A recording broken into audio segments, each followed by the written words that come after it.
अकोले तालुक्यात आदिवासी भागात होळी हा सण मोठ्या उत्साहात पार पडला।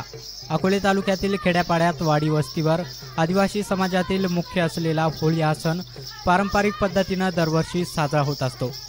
होळीच्या दिवशी रानगोवऱ्या लाकडं गोळा करून ही होळी पेटवली जाते। या होळीत नैवेद्य म्हणून पुरणपोळी आणि खोबरे याचं दहन करून होळीभोवती प्रदक्षिणा घातली जाते। तर ढोल टिमकी या वाद्यांच्या तालावर तसेच पारंपरिक गाणे म्हणत आदिवासी बांधव रात्रभर नृत्य करत असतात। होळी हा आदिवासी भागामध्ये ऊर्जा देणारा उत्सव मानला जातो। होळीच्या निमित्तानं सर्वजण एकत्र येत आपली परंपरा आणि एकता टिकून ठेवण्याचं काम करतात। तर दुसऱ्या दिवशी रंगोत्सव साजरा केला जातो। प्रतिनिधी गणेश आवारी, MH Marathi, Akole, Ahmednagar.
Thank you.